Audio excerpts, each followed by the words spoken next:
اب ہم آنے لگے تھے باقاعدہ احادیث کی طرف.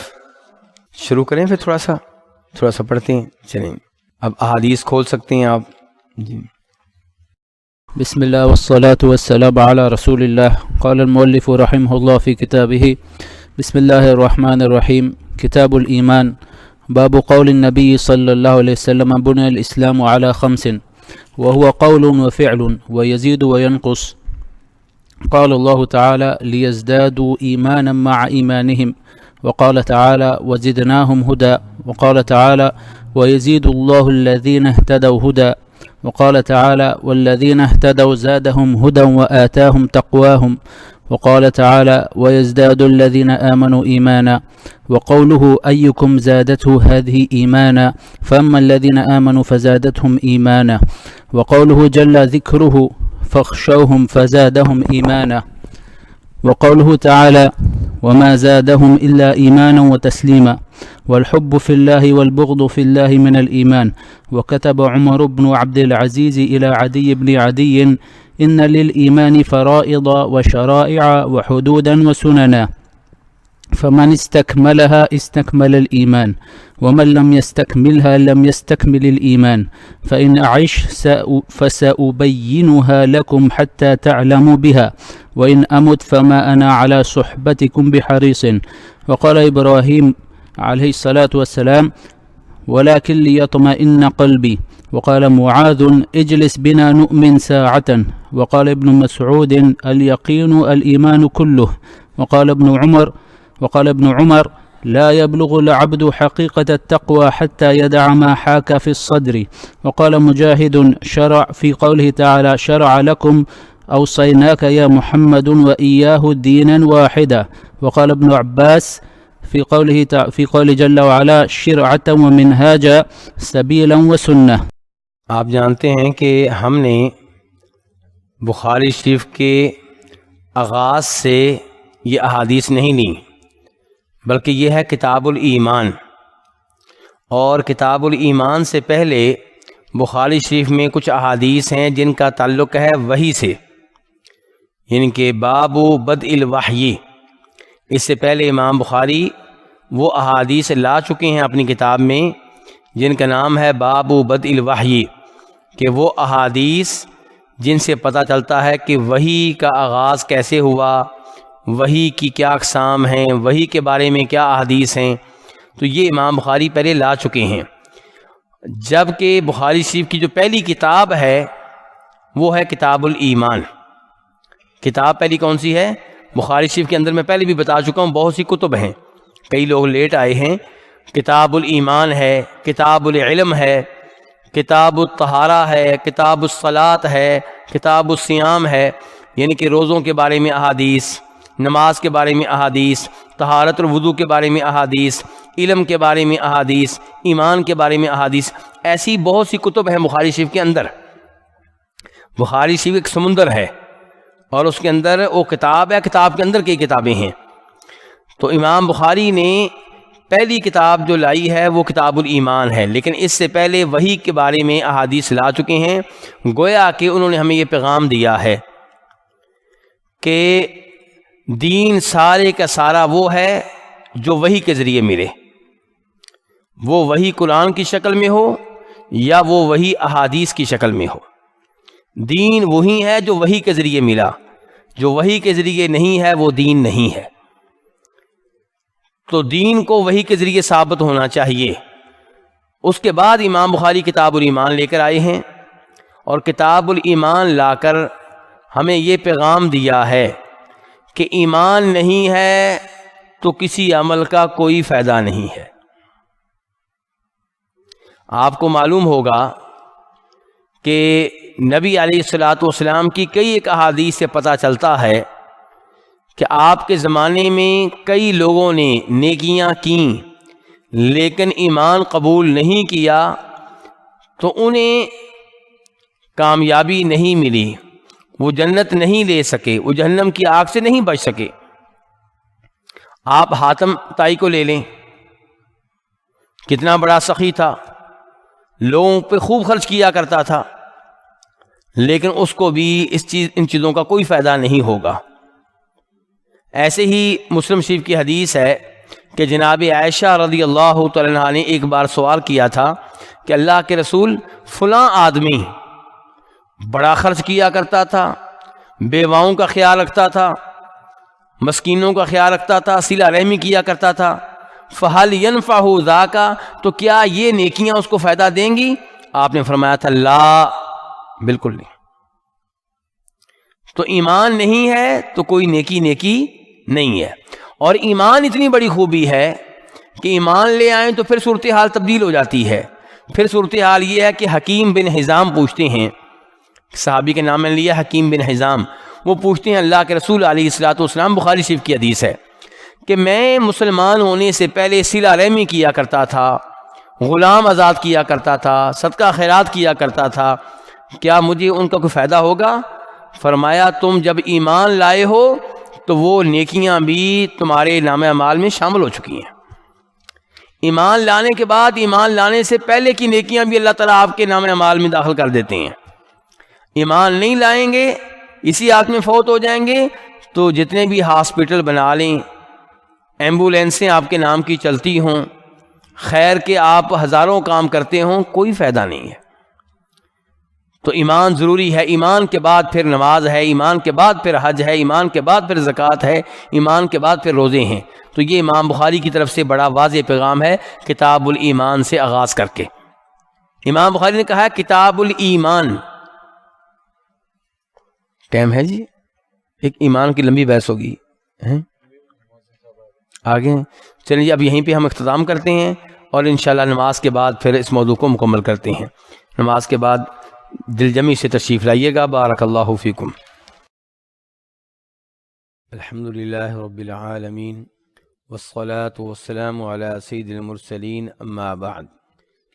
کتاب الایمان سے ہم بخاری شریف کے اس درس کا آغاز کر چکے ہیں اور اس بات کی وضاحت ہو چکی ہے کہ یہ صحیح بخاری کی باقاعدہ طور پہ پہلی کتاب ہے۔ اس سے پہلے امام بخاری چند احادیث لے کر آئے ہیں، لیکن وہ وحی کے بارے میں ہیں، وہ کتاب کی تمہید کے طور پہ ہیں۔ اس کے بعد جو پہلی کتاب آئی ہے وہ کتاب الایمان ہے۔ کتاب الایمان، ایمان عربی زبان میں تصدیق کو کہتے ہیں۔ ایمان کا معنی کیا ہے؟ تصدیق کرنا۔ ہم بھی کہتے ہیں ایمان لے آنا، بات کو مان لینا۔ تو ایمان کا لفظی معنی ہے تصدیق، لیکن اسلام میں ایمان کس کو کہتے ہیں؟ ایمان کا ایک معنی تھا تصدیق، وہ تو نبی علیہ الصلوۃ والسلام کے آنے سے پہلے بھی ایمان کا معنی تصدیق تھا، لیکن جب آپ آئے تو اس لفظ میں کیا تبدیلی آئی؟ جیسا کہ الصلاۃ ہے، الصلاۃ کا لفظ پہلے سے موجود تھا، لیکن جو نماز اب پڑھی جاتی ہے اس کے مطابق الصلاۃ کے لفظ میں کے معنی میں تبدیلی ہوئی ہے۔ ایسے ہی ایمان کا معاملہ ہے۔ تو ایمان کا لفظی معنی ہے تصدیق، لیکن علماء کرام ایمان کس کو کہتے ہیں؟ علماء کرام کہتے ہیں کہ ایمان جو ہے یہ نام ہے دل کے اعتقاد کا، اعتقاد بالقلب، دل میں کسی چیز کا آپ عقیدہ رکھتے ہیں۔ یہ ذرا دھیان سے آپ توجہ چاہیے آپ کی بہت زیادہ۔ اعتقاد بالقلب، دل سے کوئی عقیدہ رکھنا، اور زبان کے ساتھ کیا کرنا؟ نطق باللسان، زبان کے ساتھ اس عقیدے کا اظہار کرنا۔ اور اس کے بعد تیسرے نمبر پہ کیا کرنا ہے؟ عمل بالجوارح، کہ اعضاء کے ساتھ اس عقیدے پہ عمل کر کے دکھانا۔ کتنی چیزیں ہو گئی ہیں؟ 3۔ چوتھے نمبر پہ یزید و ینقص، یہ ایمان بڑھتا بھی ہے کم بھی ہو جاتا ہے۔ یہ ایمان کی تعریف آپ نے یاد رکھنی ہے، ہماری آئندہ جو بھی گفتگو چلنی ہے اس کا اس سے تعلق رہنا ہے تو ایمان کی تعریف کیا ہو گئی؟ اعتقاد و قول و عمل. اعتقاد عقیدہ رکھنا، قول زبان سے کہنا، اور عمل اس پہ عمل کر کے دکھانا. اور یہ ایمان جو ہے یزید، یہ کیا ہوتا ہے؟ بڑھتا ہے. جب آپ نیکیاں کریں گے تو ایمان بڑھے گا. وہ ینقص، اور کم بھی ہوتا ہے، گناہ کریں گے تو ایمان میں کمی آئے گی. تو یہ ہے ایمان کی تعریف، اور اسی کے بارے میں یہ کتاب الایمان ہے.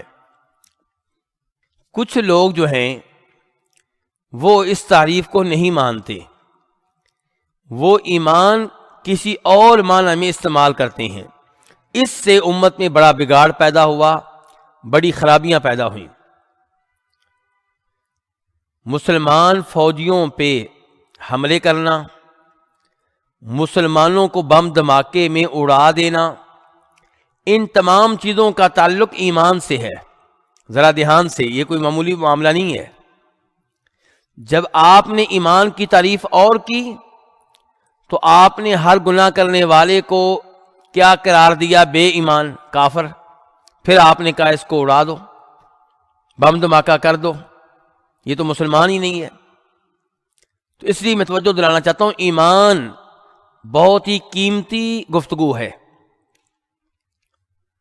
کچھ لوگ یہ ہیں جو کہتے ہیں کہ ایمان اس میں اعتقاد بھی ہے، عقیدہ، قول بھی ہے، اور عمل اس میں بنیادی شرط کی حیثیت رکھتا ہے.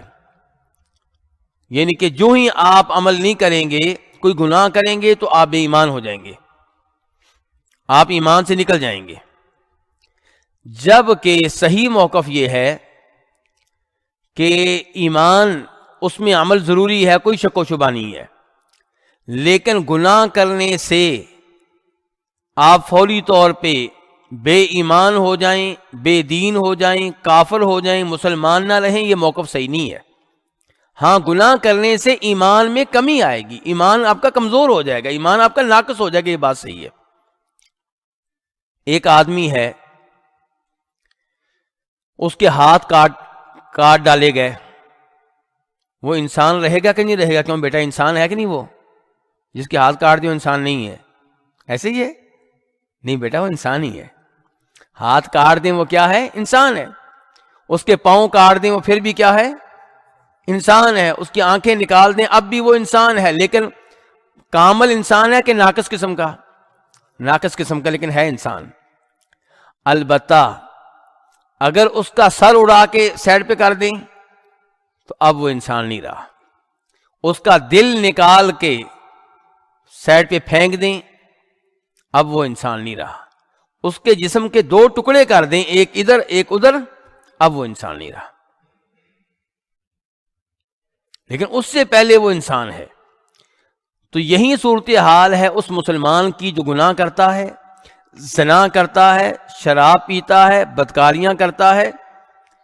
اس کا ایمان یقیناً کمزور ہے، ناقص ہے، لیکن آپ یہ نہیں کہہ سکتے کہ ایمان رخصت ہو گیا، بالکل چلا گیا. جو صحیح موقف ہے اس کے دلائل کیا ہیں؟ توجہ سے سنیے گا. پہلے نمبر پہ اللہ تعالیٰ فرماتے ہیں قرآن حکیم میں، ان اللہ لا یغفر ان یشرک بہ ویغفر ما دون ذلک لمن یشاء، کہ بے شک اللہ تعالیٰ اسے نہیں بخشیں گے جو اللہ کے ساتھ کیا کرتا ہے؟ بولیے ذرا، شرک کرتا ہے. اور اللہ تعالیٰ اس کے علاوہ جو ہیں انہیں چاہیں گے تو معاف کر دیں گے، چاہیں گے تو معاف نہیں کریں گے. اس ایسے پتہ چلا کہ جس کے لیے معافی نہیں ہے وہ کون ہے؟ کافر اور مشرک. اور باقی جو ہے ان کے بارے میں کیا پتہ چلا؟ اللہ کی مرضی ہے، اللہ کی مشیت ہے.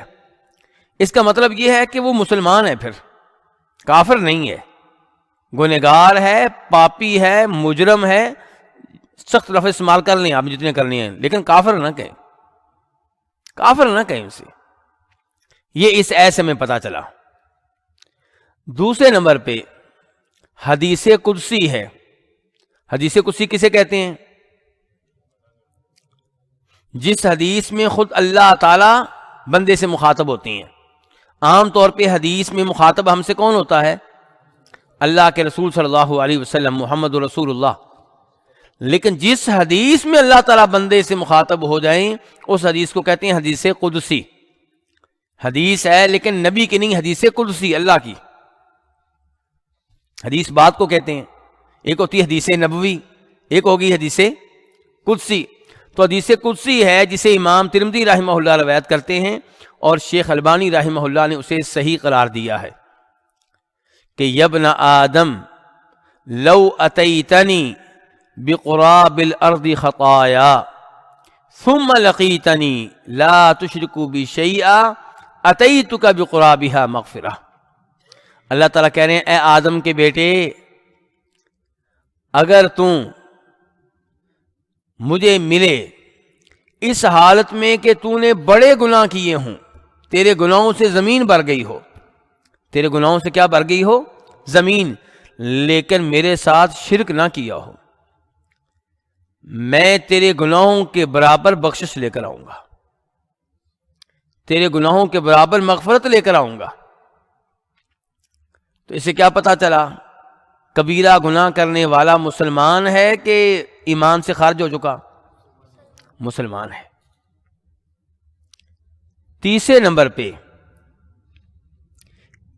امام بخاری روایت کرتے ہیں اتبان بن مالک رضی اللہ تعالیٰ عنہ سے، وہ کہتے ہیں کہ نبی علیہ الصلوۃ والسلام نے فرمایا فَإِنَّ اللَّهَ حَرَّمَ عَلَى النَّارِ من قال لا الہ الا اللہ یبتغی بذلک وجہ اللہ،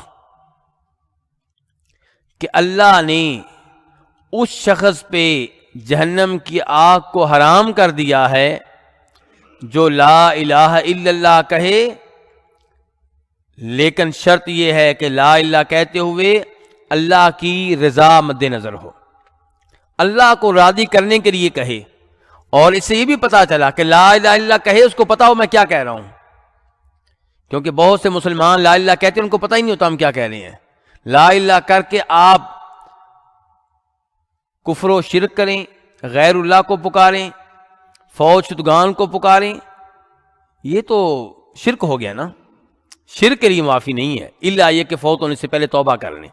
بات ہو رہی ہے اس کی جو لا الہ کہے، یعنی کہ لا الہ کے تقاضوں کو بھی پورا کرے، شرک نہ کرے، کفر نہ کرے، اور اللہ کو راضی کرنے کے لیے کہے، تو اس کے اوپر اللہ نے جہنم کی آگ حرام کر دی ہے.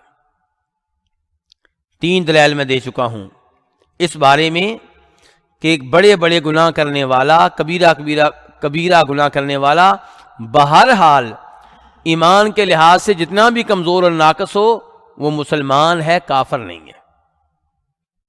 چوتھے نمبر پہ وہ حدیث جسے امام بخاری جناب ابو سعید خدری رضی اللہ تعالیٰ عنہ سے روایت کرتے ہیں کہ فرمایا نبی صلی اللہ علیہ وسلم نے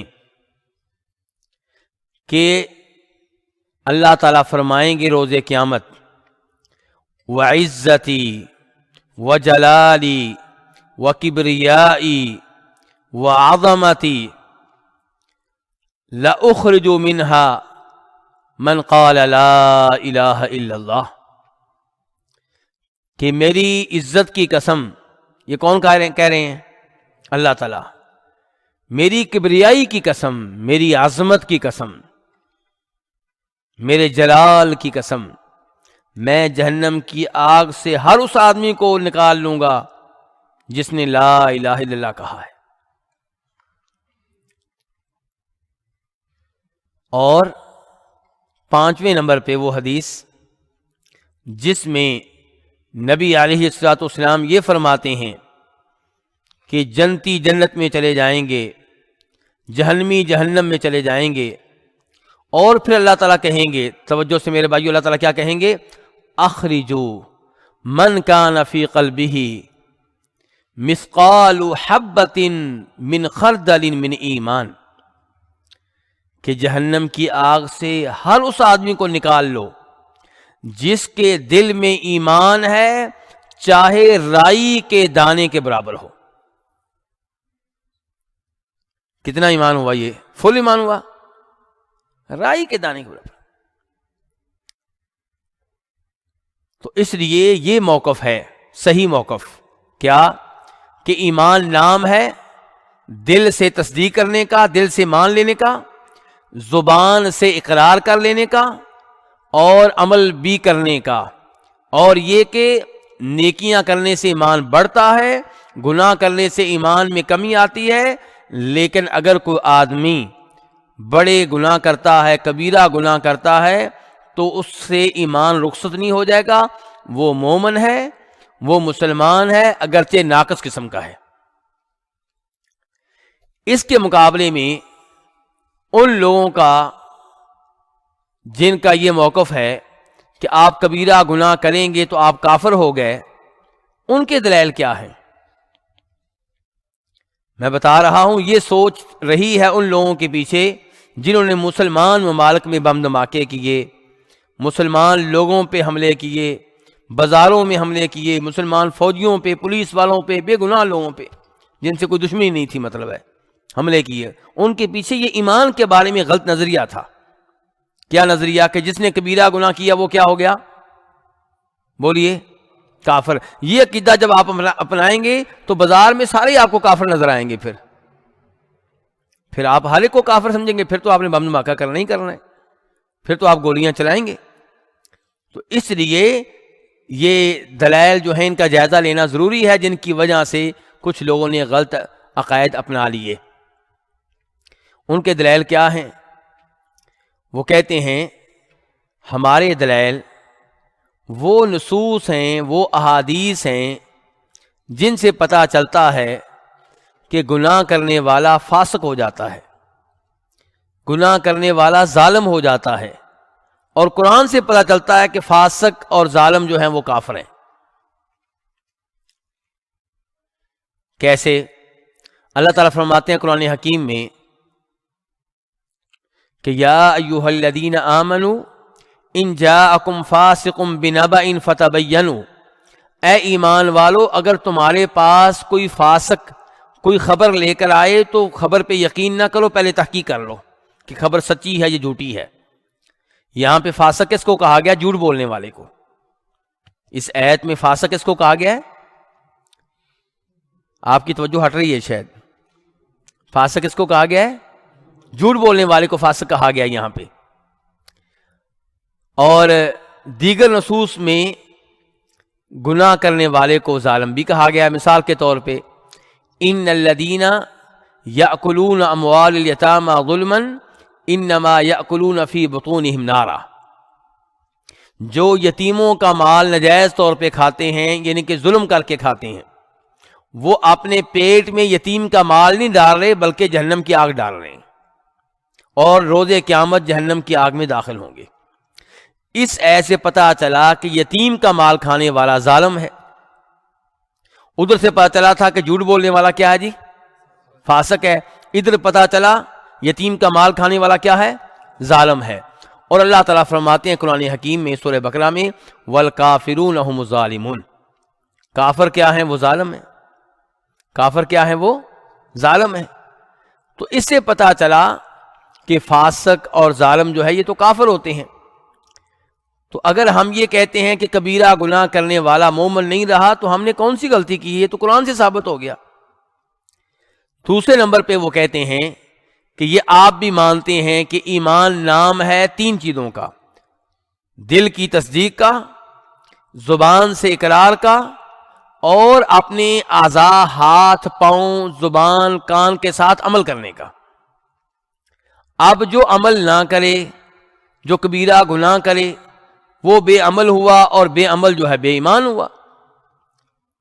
کیونکہ عمل جو ہے ایمان کا حصہ ہے. عمل کیا ہے ایمان کا؟ آپ کی توجہ ہٹ رہی ہے. میں آپ کی آنکھوں کو دیکھ رہا ہوتا ہوں، اور آپ کی آنکھیں جب دائیں بائیں پھرتی ہیں تو میں سمجھ جاتا ہوں کوئی چکر چل رہا ہے. وہ کیا کہہ رہے ہیں؟ کہتے ہیں کبیرہ گناہ کرنے والا بے عمل ہوا، اور عمل ایمان کا حصہ ہے. جو آدمی عمل نہیں کرے گا وہ بے ایمان ہوا، کافر ہوا. تو یہ اور اس سے ملتے جلتے دلائل ہیں ان لوگوں کے جو کبیرہ گناہ کرنے والے کو کافر کہہ جاتے ہیں۔ بلکہ ایک اور حدیث بھی سن لیجئے، امام مسلم روایت کرتے ہیں، ان کی ایک اور دلیل بھی ہے۔ امام مسلم روایت کرتے ہیں کہ نبی علیہ السلام نے فرمایا، زنا کرنے والا جب زنا کرتا ہے تب وہ مومن نہیں ہوتا، شراب پینے والا جب شراب پیتا ہے تب وہ مومن نہیں ہوتا، چوری کرنے والا جب چوری کرتا ہے تب وہ مومن نہیں ہوتا۔ توجہ ہٹ گئی جی، آپ کی توجہ ہٹ گیا جی صاحب، میں کیا کروں؟ تو کہتے ہیں اس حدیث سے پتا چلا کہ چوری کرنے والا مومن نہیں ہے، اس حدیث سے پتا چلا شراب پینے والا مومن نہیں ہے، اس حدیث سے پتا چلا بدکاری کرنے والا مومن نہیں ہے۔ تو کہتے ہیں ہم سچے ہیں اس بات میں کہ کبیرہ گناہ کرنے والا جو ہے وہ مومن نہیں ہے، وہ تو کافر ہے۔ تو گزارش یہ ہے، پہلے نمبر پہ پہلی ان کی دلیل یہ ہے کہ عمل ایمان کا حصہ ہے، اور کہتے ہیں کہ یہ آپ بھی مانتے ہیں، وہ کیا کہتے ہیں کہ آپ بھی مانتے ہیں عمل ایمان کا حصہ ہے۔ تو جب عمل ایمان کا حصہ ہے، جو عمل نہیں کرے گا اس سے ایک چیز چلی گئی تو ایمان ختم ہو گیا، رخصت ہو گیا۔ ہم کہتے ہیں نہیں، عمل کے بارے میں ہمارے اور تمہارے نظریات میں فرق ہے۔ کیا فرق ہے؟ تم کہتے ہو کہ عمل ایمان کے لیے شرط ہے، تم کیا کہتے ہو؟ عمل ایمان کے لیے کیا ہے؟ وضو نماز کے لیے شرط ہے کہ نہیں ہے؟ وضو نہیں کریں گے نماز ہو جائے گی؟ نہیں ہوگی۔ وہ ایسے ہی کہتے ہیں کہ عمل جو ہے ایمان کے لیے شرط ہے۔ ہم کہتے ہیں عمل ایمان کے لیے شرط نہیں ہے، عمل ایمان کے لیے واجب ہے، شرط نہیں ہے۔ عمل ایمان کے لیے کیا ہے؟ واجب ہے، شرط نہیں ہے۔ یعنی کہ کبھی اگر کام آگے پیچھے ہو گیا تو نماز ہو جائے گی، ایسی چیزیں جو واجب ہوتی ہیں، سجدہ حساب سے کام چل جاتا ہے۔ آپ پہلا تحیات چھوڑ دیں تو کیا ہوگا؟ اور بھول کے چھوڑ دیا پہلا تحیات تو کیا کریں گے؟ سجدہ حساب کرنے سے نماز ہو جائے گی نا۔ اور وضو جو ہے وہ بھول کے پڑھ لیا، بعد میں یاد آیا وضو کیا ہی نہیں تھا، نماز ہو جائے گی؟ دہرانی پڑے گی۔ تو وہ لوگ کہتے ہیں عمل ایمان کے لیے شرط ہے، ہم کہتے ہیں شرط نہیں ہے، ایمان میں عمل کیا ہے؟ واجب ہے۔ کیا ہے؟ واجب ہے۔ تو ہمارے اور تمہارے نظریے میں یہ فرق ہے، یہ ہم ان کو بتا رہے ہیں کہ ایمان میں عمل کی جو اہمیت ہے اس میں ہمارے تمہارے درمیان اختلاف ہے۔ جہاں تک تعلق ہے اس چیز کا کہ جو کبیرہ گناہ کرے وہ فاسق، جو کبیرہ گناہ کرے وہ ظالم، اور جو ظالم ہو گیا وہ کافر، جو فاسق ہو گیا وہ کیا ہو گیا؟ کافر۔ تو میرے بھائی گزارش یہ ہے کہ فسق کہتے ہیں اللہ کی اطاعت سے نکل جانا۔ فسق کس کو کہتے ہیں؟ اللہ کی اطاعت سے، بولیے ذرا، فسق کس کو کہتے ہیں؟ اللہ کی اطاعت سے نکل جانا۔ تو جو کبیرہ گناہ کرتا ہے وہ اللہ کی اطاعت سے نکل جاتا ہے، جو شرک کرتا ہے وہ اللہ کی اطاعت سے نکل جاتا ہے، لیکن اللہ کی اطاعت سے نکلنے کے درجے ہوتے ہیں۔ جو شراب پی کر اللہ کی اطاعت سے نکلے وہ کافر نہیں ہے، فاسق ہے لیکن کافر نہیں ہے، اور جو شرک کر کے اللہ کی اطاعت سے نکلے وہ کافر ہے۔ تو اس میں فرق ہے، ہر فسق کفر نہیں ہے، ہر کفر فسق ہے، ہر کفر کیا ہے؟ لیکن ہر فسق کفر نہیں ہے، اور یہی صورتحال ظلم کی ہے۔ تو اس لیے کفر اور فسق اور ظلم کی وجہ سے آپ ہر ایک کو کافر نہ بنائیں۔ ہاں، ظلم اگر کوئی کرے شرک والا تو ان شرک لظلم عظیم، یہ اگر کوئی ظلم کرے گا تو کافر ہوگا، لیکن یہ بھی تو ظلم ہے نا۔ مثال کے طور پہ کسی کی غیبت کر لینا یہ بھی ظلم ہے، اپنے اوپر بھی اس کے اوپر بھی، اس سے کوئی کافر نہیں ہو جائے گا۔ تو ان چیزوں میں آپ فرق رکھیں۔ جہاں تک تعلق ہے اس حدیث کا کہ زنا کرنے والا جب زنا کرتا ہے تو مومن نہیں ہوتا، تو آپ نے یہ نہیں کہا کہ وہ ہمیشہ کے لیے مومن نہیں ہوتا، آپ نے کہا جب زنا کر رہا ہوتا ہے تب مومن نہیں ہوتا، جب چوری کر رہا ہوتا ہے تب مومن نہیں ہوتا، جب وہ کیا کر رہا ہوتا ہے، اور تیسرا کیا تھا، شراب پی رہا ہوتا ہے تب مومن نہیں ہوتا۔ تو اس کے بارے میں علماء کرام نے کہا اس کا ایک مطلب یہ ہو سکتا ہے، جیسا کہ ابو ہریرہ نے بھی بیان کیا ہے رضی اللہ تعالیٰ عنہ، کہ ایمان اس سے رخصت ہو کے اس کے سر کے اوپر چھتری بن جاتا ہے۔ جب تک زنا کرتا رہتا ہے ایمان اس سے نکل کے اوپر ہے، اس کے چھتری کی طرح۔ جب وہ زنا ختم کر لیتا ہے تب ایمان واپس آ جاتا ہے۔ اللہ کے رسول نے کہا جب چوری کر رہا ہوتا ہے تب مومن نہیں ہوتا، یہ نہیں کہا کہ ہمیشہ کے لیے ایمان رخصت ہو جاتا ہے۔ دوسرے نمبر پہ اس کا معنی یہ ہے جو عام طور پہ علماء کرام نے بیان کیا ہے، وہ یہ ہے کہ اس کا مطلب یہ ہے کہ اس موقع پہ وہ مکمل مومن نہیں ہوتا، ناقص ہوتا ہے اس کا ایمان۔ اس موقع پہ اس کا ایمان کیا ہوتا ہے؟ کامل ایمان نہیں ہوتا. کون سا ایمان ہوتا ہے؟ ناقص. خلاصہ کلام یہ ہے کہ ان لوگوں کا یہ نظریہ غلط ہے کہ کبیرہ گناہ کرنے والا کافر ہو جاتا ہے، اور اس نظریے کی وجہ سے دنیا میں بڑے جرائم ہوئے ہیں، اور اس نظریے کی وجہ سے لوگوں میں مایوسی بھی پیدا ہوئی ہے کہ جی ٹھیک ہے جی اب کبیرہ گناہ مجھ سے تو اب تو غیبت بھی کبیرہ گناہ ہے. غیبت کیا ہے؟ یہ تو صبح و شام تقریباً میرے خیال میں تو 80% مسلمان یہ کام کرتے ہیں، بلکہ 90% کہہ دوں تو شاید بات غلط نہ ہو. تو پھر تو سارے کافر پھر رہے ہیں. تو کبیرہ گناہ سے کوئی کافر نہیں ہو جاتا، میں بار بار یہ کہہ رہا ہوں. اچھا، اس کے برعکس ایک اور نظریہ ہے، وہ اس کے بالکل الٹ سائڈ پہ ہے. وہ کہتے ہیں گناہ کرنے سے کوئی مسئلہ پیدا ہوتا ہی نہیں. گناہ کرنے سے کوئی مسئلہ پیدا ہوتا ہی نہیں.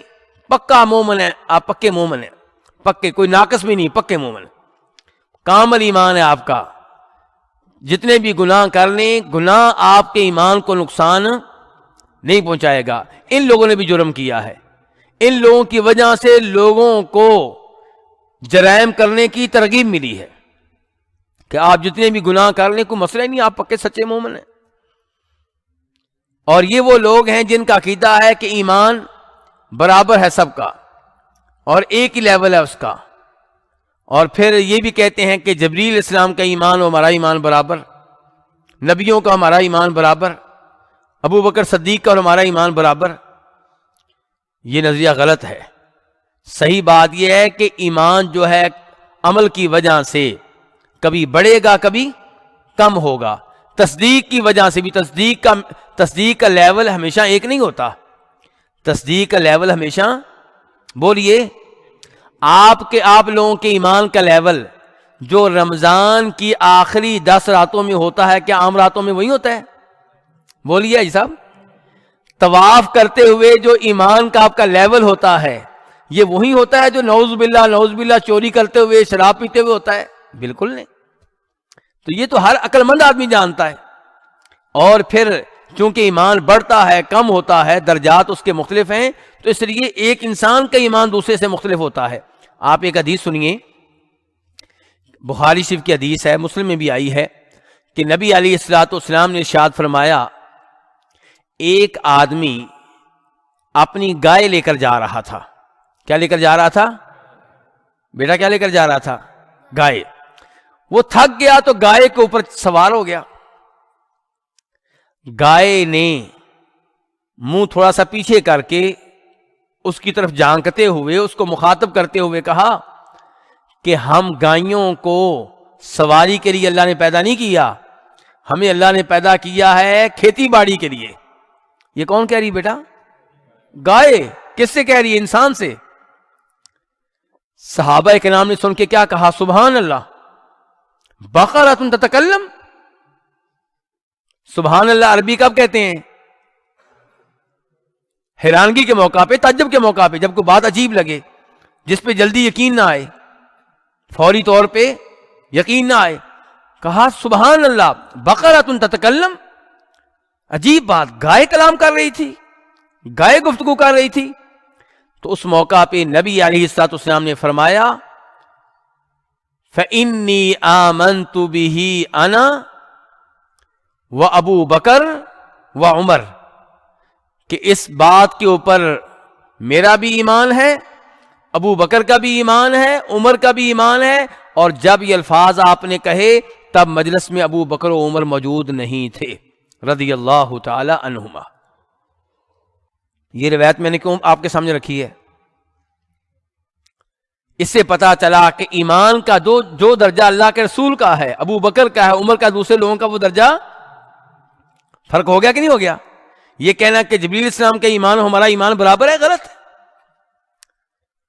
اور پھر آپ یہ دیکھیے کہ وہ صحابہ کرام جب اللہ کے رسول نے یہ الفاظ کہے کہ میں بھی ایمان لے آیا، اور کون ایمان لے آیا؟ ابو بکر و عمر. تو انہوں نے بھی فوراً کہا کہ جس چیز پہ اللہ کے رسول کا ایمان ہے اس پہ ہم بھی ایمان لے آئے. تو اب وہ ایمان لے آئے کہ نہیں لے آئے؟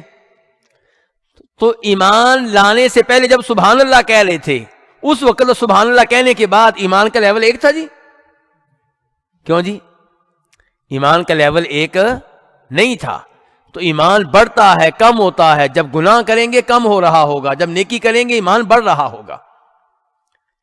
تو یہ صحیح عقیدہ ہے کہ ایمان نام ہے دلی تصدیق کا، زبان سے، دل سے تصدیق کیا کہ میں دل میں آپ کی یہ ہو کہ واقعی اللہ ہے، فرشتے ہیں، محمد رسول اللہ واقعی رسول تھے، عیسیٰ علیہ السلام واقعی رسول تھے، موسیٰ علیہ السلام واقعی رسول تھے، تورات واقعی نازل ہوئی تھی، انجیل نازل ہوئی تھی، فرشتے نازل ہوتے ہیں، قبر میں عذاب ہوتا ہے، قبر سے ہمیں اٹھایا جائے گا، کیوں جی دل میں یہ باتیں مانتے ہیں نا، یہ ہے تصدیق۔ اور جب زبان سے کہیں گے تو یہ زبان کا اقرار ہو جائے گا، اور جب ان کے مطابق عمل کریں گے، عمل کیا ہے؟ اب آخرت پہ ایمان ہے تو یہ ایمان آپ کو کہے گا بھی نماز پڑھو، پھر اگر آخرت کو مانتے ہو جہنم سے بچنے کی کوشش کرو، کوئی نیکیاں کرو، کوئی صدقہ خیرات کرو، تو یہ ایمان کے تقاضے ہیں۔ تو یہ ہے ایمان۔ ایمان ایک دفعہ پھر تعریف کر رہا ہوں آخری بار، ایمان نام ہے دلی تصدیق کا، زبان سے، بولیے ذرا میں آپ سے سننا چاہتا ہوں، زبان سے اقرار کرنے کا اور اعضاء کے ساتھ عمل کرنے کا۔ یہ ایمان بڑھتا ہے نیکیاں کرنے سے، اور یہ ایمان کم ہوتا ہے گناہ کرنے سے۔ تو یہ اس ایمان کے بارے میں اب امام بخاری یہ گفتگو کرنا چاہ رہے ہیں آپ کے سامنے۔